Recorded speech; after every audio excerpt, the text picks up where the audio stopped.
Hello everyone. So search of genetic material में हमें 3 experiment पढ़ने हैं। ग्रिफिथ का एक्सपेरिमेंट, अवेरी, मैक्लियोर, मेकार्टी का एक्सपेरिमेंट एंड हार्शी एंड चेस का एक्सपेरिमेंट। लेकिन ये 3 एक्सपेरिमेंट पढ़ने से पहले चलो थोड़ा सा फ्लैशबैक में जाते हैं, थोड़ा सा पास्ट में जाते हैं। तो सबसे पहले हम जाएंगे मेंडल भैया के पास, मेंडल भैया के इरा में। सो मेंडल के वक्त क्या हुआ था, मेंडल ने क्या किया था। सबसे पहले तो आपको मेंडल की बेसिक जानकारी होनी चाहिए, जो कि प्रिंसिपल ऑफ इनहेरिटेंस चैप्टर में आपको पढ़ाया जाता है। मेंडल एक साइंटिस्ट थे जिन्होंने पी प्लांट, जो मटर का दाना होता है ना, मटर के दाने वाले प्लांट, उस प्लांट पर 7 ईयर एक्सपेरिमेंट किए थे। एक्सपेरिमेंट का ईयर बहुत इंपॉर्टेंट है, जो कि PYQ रह चुका है नीट का, और वो ईयर है 1856 टू 1863।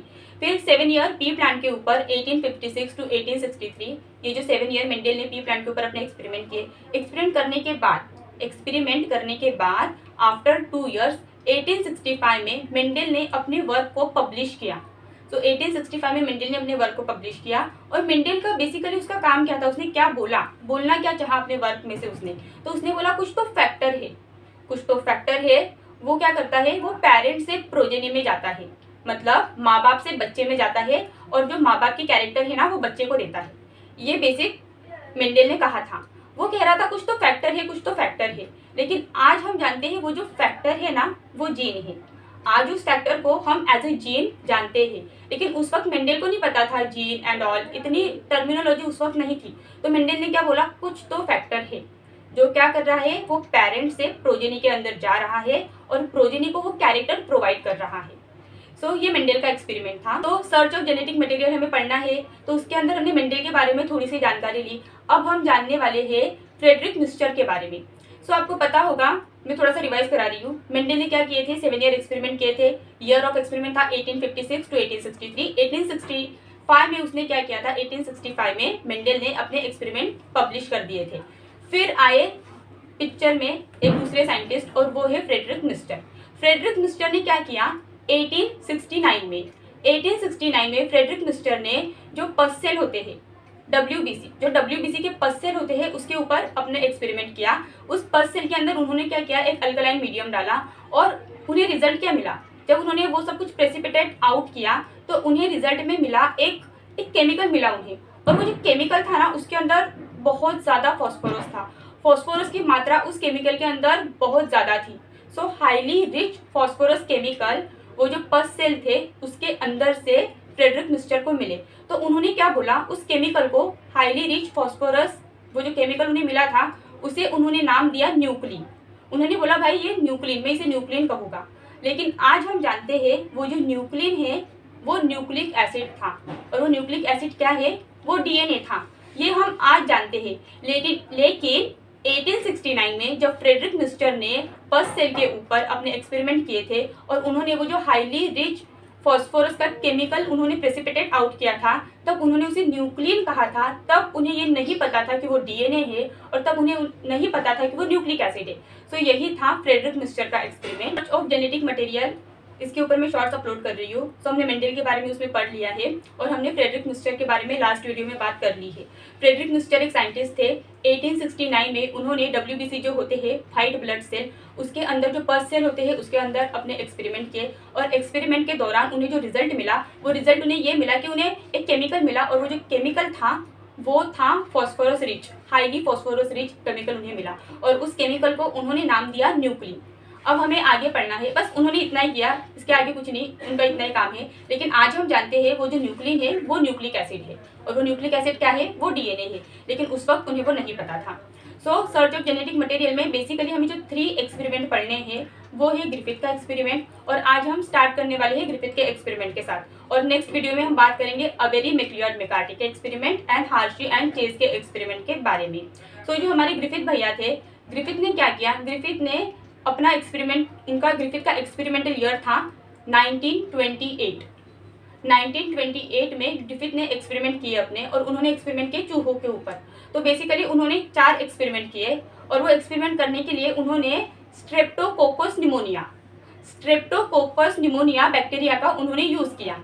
और जो स्ट्रेप्टोकोकस, देखिए वर्ड में आ रहा है कोकस, और कोकस का मीनिंग होता है स्फेरिकल, तो वो जो बैक्टीरिया था वो स्फेरिकल था। तो बेसिकली उन्होंने क्या किया, स्ट्रेप्टोकोकस निमोनिया के 2 स्ट्रेन उन्होंने यूज़ किए, और वो 2 स्ट्रेन थे। एक था R स्ट्रेन और एक था एस स्ट्रेन।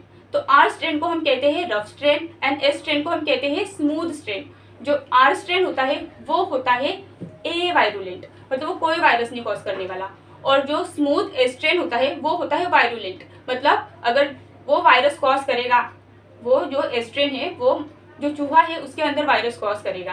सो ग्रिफिथ का जो एक्सपेरिमेंटल ईयर था वो था 1928, बहुत इंपॉर्टेंट है, नीट में क्वेश्चन आ सकता है। और ग्रिफिथ ने क्या किए थे, ग्रिफिथ ने यूज किया था बैक्टीरिया। आएगा बताओ ग्रिफिथ ने क्या यूज किया था, फंजाई यूज किया था? तो नहीं, ग्रिफिथ ने बैक्टीरिया यूज किया था। कौन सा बैक्टीरिया यूज किया था? Streptococcus pneumonia. Streptococcus pneumonia bacteria Griffith ने यूज किया था। अब देखो कोकस वर्ड आ रहा है, और कोकस हमने बैक्टीरिया के 4 शेप किए हैं। उन 4 शेप के अंदर जो कोकस होता है वो स्पेरिकल इन शेप होता है। सो आपको ये भी याद करना है। सो जो कोकस होता है वो स्पेरिकल इन शेप होता है। सो स्ट्रेप्टोकोकस निमोनिया का शेप कैसा होगा? सो स्ट्रेप्टोकोकस निमोनिया जो बैक्टीरिया है वो स्पेरिकल शेप का होगा। स्ट्रेप्टोकोकस निमोनिया बैक्टीरिया क्या करता है? स्ट्रेप्टोकोकस निमोनिया जो बैक्टीरिया है ना, ये निमोनिया कॉज करेगा। और ये जो बैक्टीरिया है इसके 2 स्ट्रेन यूज किए थे ग्रिफिथ ने। तो ग्रिफिथ ने वो कौन से 2 स्ट्रेन यूज किए थे? तो एक था आर स्ट्रेन और एक था एस स्ट्रेन। जो आर स्ट्रेन था उसे हम रफ कहते हैं, रफ स्ट्रेन, और जो एस स्ट्रेन था उसके आउटर कवरिंग होती है पॉलीसैकेराइड की, तो वो स्मूथ स्ट्रेन होता है।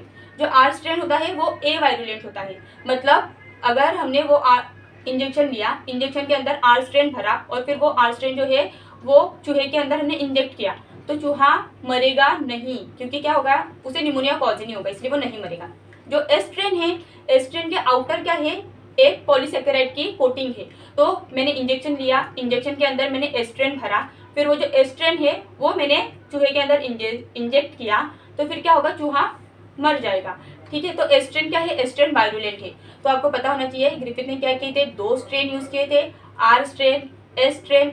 आर स्ट्रेन रफ होता है और ए वायरुलेंट होता है। एस स्ट्रेन क्या होता है, वो स्मूथ होता है, और क्या होता है, वायरुलेंट होता है, जो वायरस कॉज करेगा। सो ग्रिफिथ ने क्या किए थे, ऐसे ये 2 स्ट्रेन लेकर उसने 4 एक्सपेरिमेंट परफॉर्म किए थे। सो नेक्स्ट वीडियो में हम बात करेंगे उन 4 जो एक्सपेरिमेंट ग्रिफिथ ने परफॉर्म किए थे उसके बारे में। सो आज हम बात करने वाले हैं ग्रिफिथ के वो जो 4 एक्सपेरिमेंट थे उसके बारे में।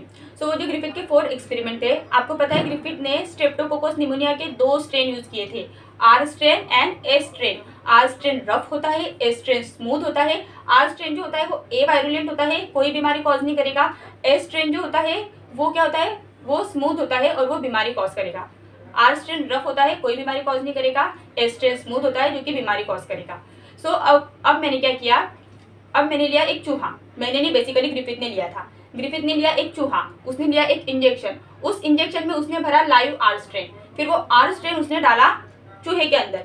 तो फिर क्या हुआ, वो जो चूहा था वो बच गया, क्योंकि जो आर स्ट्रेन है वो निमोनिया कॉज करता ही नहीं। फिर ग्रिफिथ ने, ये तो उसका पहला एक्सपेरिमेंट था। फिर ग्रिफिथ ने क्या किया, उसने लिया चूहा, फिर उसने क्या किया, उस चूहे के अंदर इंजेक्शन भी लिया, इंजेक्शन के अंदर भरा एस्ट्रेन। सो वो एस्ट्रेन जो था वो डाला उसने चूहे के अंदर, इंजेक्ट किया, तो फिर चूहा क्या हो गया, मर गया, क्योंकि एस्ट्रेन क्या है, वायरुलेंट है, जो वायरस कॉज करेगा। वो जो एस्ट्रेन था उसने क्या किया, उसने उस चूहे के अंदर निमोनिया जो डिजीज है वो कॉज की, और बेचारा चूहा मर गया। अब थर्ड एक्सपेरिमेंट में ग्रिफिथ ने क्या किया, ग्रिफिथ ने फिर से लिया चूहा, फिर उसने जो एस्ट्रेन था ना, अब उसने क्या किया, उसे हीट किया। सो उसने हीट किल्ड एस्ट्रेन को चूहे के अंदर इंजेस्ट किया। अब चूहा मरा नहीं, अब चूहा जिंदा रहा। फिर ग्रिफिथ ने बोला कि आर स्ट्रेन यूज किया तो चूहा जिंदा रहा, एस्ट्रेन यूज किया तो चूहा मर गया। और जब हीट किल्ड एस्ट्रेन यूज किया तो चूहा क्या हुआ, चूहा जिंदा रहा। फिर ग्रिफिथ ने सोचा कि आर से और हीट किल्ड एस से चूहा मर नहीं रहा। तो फोर्थ एक्सपेरिमेंट में ग्रिफिथ ने क्या किया, लाइव आर स्ट्रेन और जो हीट किल एस्ट्रेन था उसे मिक्स किया अच्छे से, इंजेक्शन में भरा, चूहा लिया और इंजेस्ट किया। अब क्या हुआ, अब चूहा जो है, देखो आर स्ट्रेन से चूहा जिंदा रह रहा था, एस्ट्रेन से, हीट किल एस्ट्रेन से। लाइव आर स्ट्रेन और हीट किल एस्ट्रेन जब हम सेपरेट डाल रहे थे चूहे के अंदर तो वो जिंदा रह रहा था। तो ग्रिफिथ को लगा कि अब भी चूहा जिंदा ही रहेगा, लेकिन ग्रिफिथ सरप्राइज हो गया क्योंकि चूहा मर गया। तो ग्रिफिथ ने क्या बोला, ग्रिफिथ ने ये कंक्लूड किया कि वो जो एस्ट्रेन है ना, जो मरा हुआ एस्ट्रेन है, डेड एस्ट्रेन है, हीट किल एस्ट्रेन है, वो कुछ तो ट्रांसफॉर्म कर रहा है लाइव आर स्ट्रेन के अंदर, जिसके वजह से जो लाइव आर स्ट्रेन है जो कि ए वायरुलेंट था, जो कि वायरस नहीं कॉज कर रहा था, वो वायरुलेंट बन गया और उसने जो चूहा था उस चूहे के अंदर निमोनिया कॉज किया और चूहा मर गया। तो ये था ग्रिफिथ का एक्सपेरिमेंट। और जो चूहा था ना, उस चूहे के अंदर जब ग्रिफिथ ने सेल निकाले तो उसे एस सेल मिले। तो उसने बोला भाई एस स्ट्रेन के सेल मुझे कैसे मिले, क्योंकि एस स्ट्रेन तो मतलब मैंने हीट किल कर दिया था। तो उसने बोला कि कुछ तो है वो जो ट्रांसफॉर्म हुआ है, जो हीट किल स्ट्रेन है उससे कुछ तो है जो लाइव आर स्ट्रेन के अंदर ट्रांसफॉर्म हुआ है। और वो लाइव जो आर स्ट्रेन था जो कि ए वायरुलेंट था, उस लाइव ए वायरुलेंट आर स्ट्रेन को उसने वायरुलेंट बना दिया। और फिर उसने क्या किया, जो चूहा था उसके अंदर डिजीज कॉज किया, निमोनिया कॉज किया और चूहा मर गया। तो यही था ग्रिफिथ का experiment. So stay tuned with bio concept NEET channel and do subscribe.